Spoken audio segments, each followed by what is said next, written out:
Water signs, Cancer, Scorpio, Pisces. I'm Purple Teen. Welcome dito sa aking YouTube channel or Facebook page kung saan po kayo nanonood. Thank you so much sa ating mga returning subscribers and followers, yung mga laging nakasuporta, laging nanonood, sumusubaybay.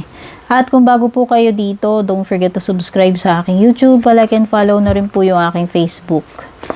So, dun sa mga gustong mag-avail ng personal reading services, mag-message directly lamang po kayo sa aking FB page. Yung link nakalagay po sa description nitong ating video.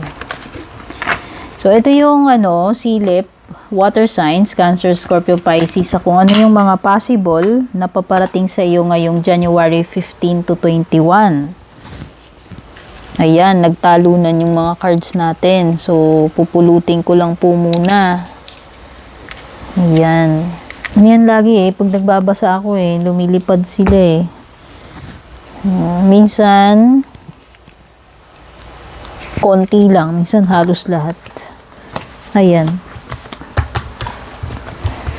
So, ito yun. Ano ba tong mga energy surrounding you? Itong January 15 to 21 or yung mga posibleng paparating sa inyo.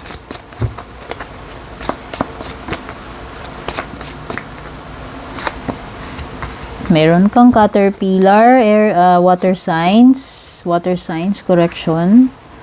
May Gavel, broken wishbone, aray ko.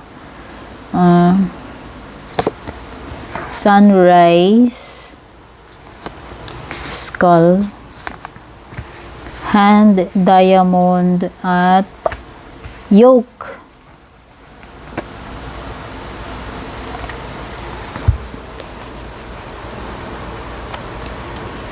Ayan.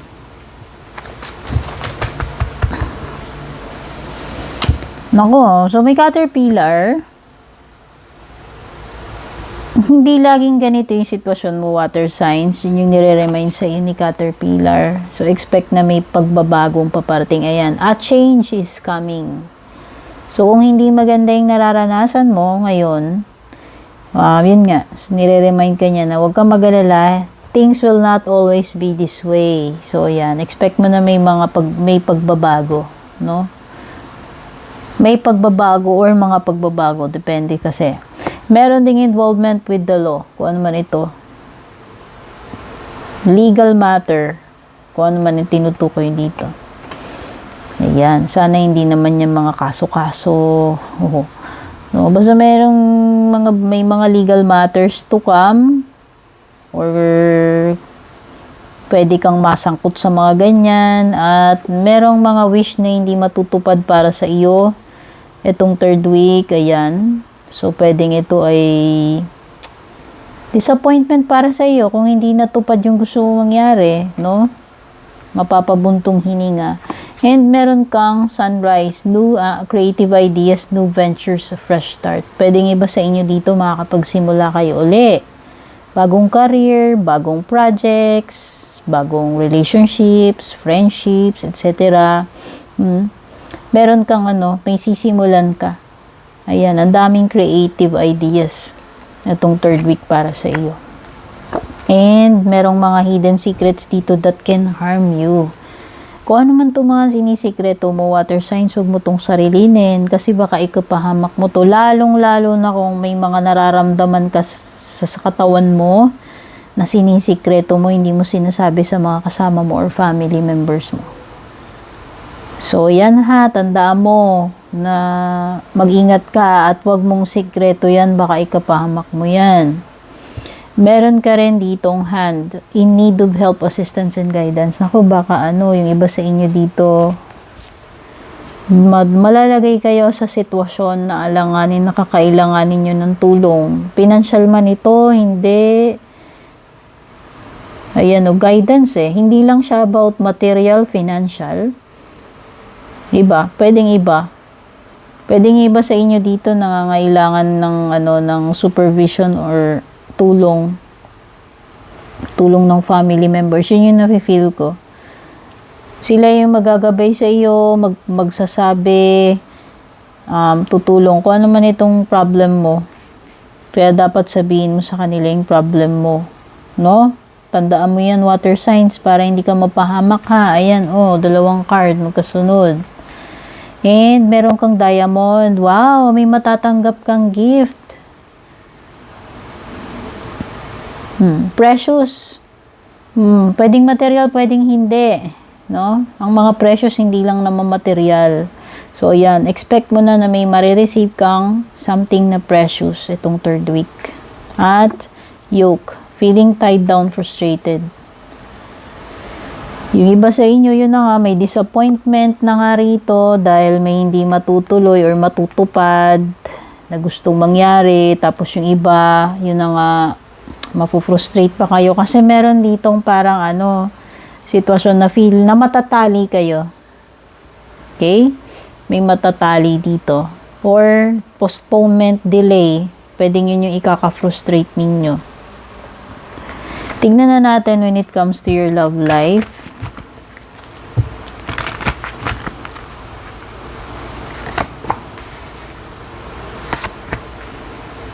Forgiving and learning, ayan. Pagdating dito, may mga bagay na dapat ayusin sa relationship.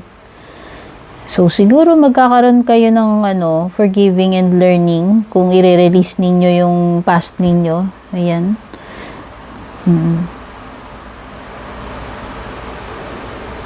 May mga bagay dito na kailangan mo ng bitiwan. Water signs, yun yung nafe-feel ko dito sa cards mo. Ayan, letting go.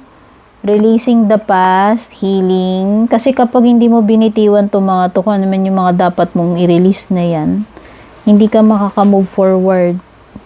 Hindi ka gagaling. Okay? So, ayan. Pwedeng iba dito mga past, past hurts.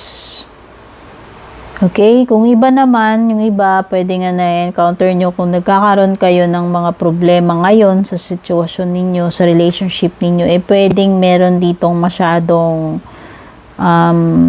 controlling sa inyong dalawa. No? Meron nasasakal dito, suffocating energy. Hayaan nyo lang mag-unfold yung mga bagay-bagay.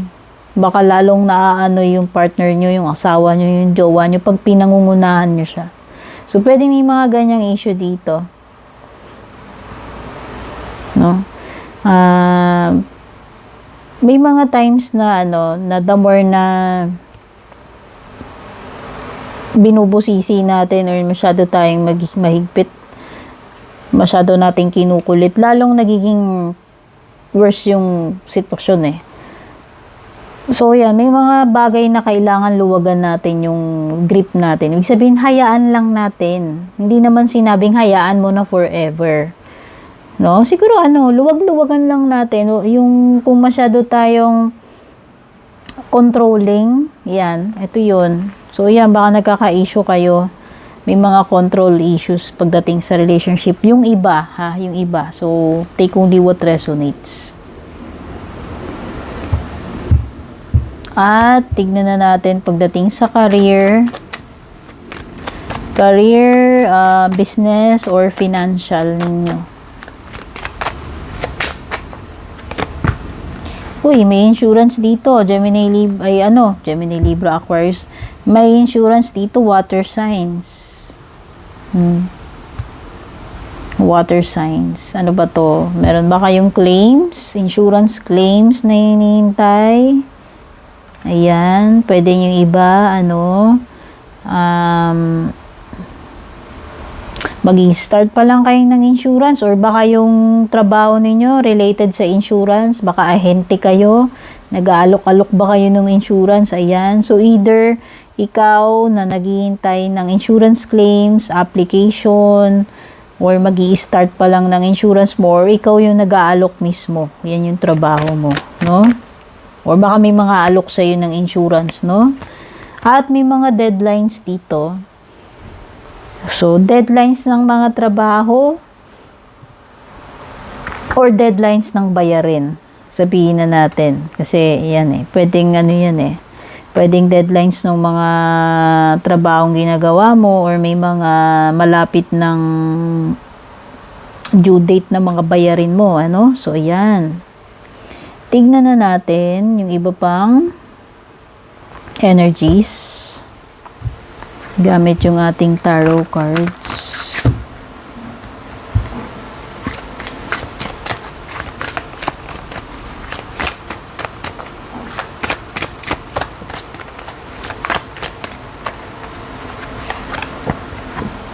Nine of Wands, Ace of Pentacles, and King of Swords. Okay. So, nakikita ko energy dito is kahit nahihirapan ka, hindi ka dapat mag-give up dyan with the Nine of Wands. Kasi minsan, kapag pag-give up na tayo, doon darating yung miracle na hinihintay natin. No? Ayan, oh. Kasi iba sa inyo dito, baka nagdadalawang isip na kayo or pasuko na kayo kasi nga nahihirapan na kayo eh. Yung iba dito siguro, yung energy is, hindi nyo alam kung may hintay nyo pa ba o hindi na. Oh, parang may mga ganyan. So, yun na nga. Nasa sayo yan kung mag-give up ka. Pero yun na nga, si Nine of Wands, ibig sabihin, huwag kang mag-give up basta-basta. Kumbaga, itodo mo na yung lakas mo. Kasi kung kailan takwit ka na, pwedeng doon na pala darating yung hinihintay mong success or kung ano may hinihintay mo dyan. And meron kang Ace. Ayan. Ace of Pentacles. So, this is, something na related sa business or career. Hindi ko alam, magsisimula ka ba? Merong simula dito eh. At mukhang very promising itong simula. So, maganda ito. May potential, kumbaga. May potential na kumita ka ng malaki dyan or mag-grow ka dyan sa trabaho na yan. Okay? Ace of Pentacles. Pwedeng iba sa inyo dito. May hinihintay kayong pera. So, expect. No, possible may paparating na pera sa inyo. And you have King of Swords. So, pwedeng may ka-deal ka na Gemini, Libra, Aquarius, air sign. Okay, this is something about decision. Baka meron kang bagay na pinag-iisipang mabuti. Okay, kung ipupull out mo na ba yan o hindi. Kasi ito parang may kinalaman siya dito eh. Okay, ayan o.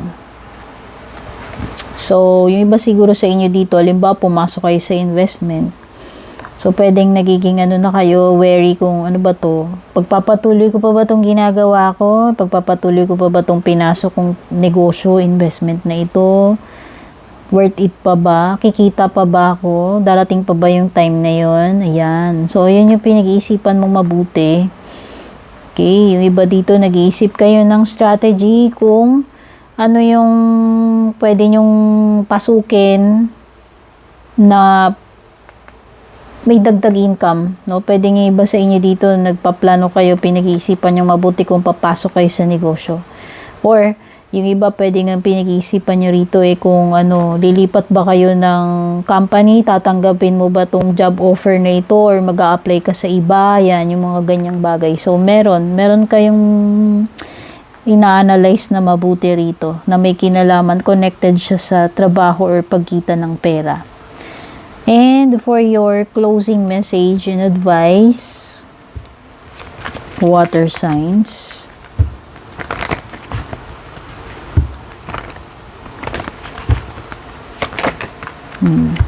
Unlikely daw. So, kung may katanungan ka, malabo. Malabo. Sa ngayon, malabo. Unlikely. And let go. Dalawang senyales na yan. Sinasagot ka na niya. So, kung ano man itong mga tinatanong ninyo sa isip ninyo, kung may specific na bagay na related dito, na naghahanap kayo ng guidance or kasagutan, ang sagot is malabo at dapat mo nang i-let go. Kagaya ng sinasabi ko rin sa love life mo, ayan o, letting go, release and letting go. Baka naman yung iba sa inyo, ito ay patungkol sa love life nga. So, yun na nga, wag mo nang wag mo nang kumapit-kapit dyan sa mga bagay na yan na dapat na binibitiwan na at i-let go na, no? I-let go mo na daw yan, water signs. And, ask your angels. So, kung naguguluhan kayo, naghahanap kayo ng guidance, mga senyales, palatandaan, solution, clues, always ask your angels. Always pray and ask for guidance from God and from your angels, of course. Okay? So, ito yung mga nakuha ko, water signs, Cancer, Scorpio, Pisces, no? Yung mga posibleng paparating sa iyo, January 15 to 21, third week of January. Sana nagustuhan nyo. Don't forget to like and share. Don't forget to subscribe sa aking YouTube. Like and follow na rin yung aking Facebook. Take care and God bless.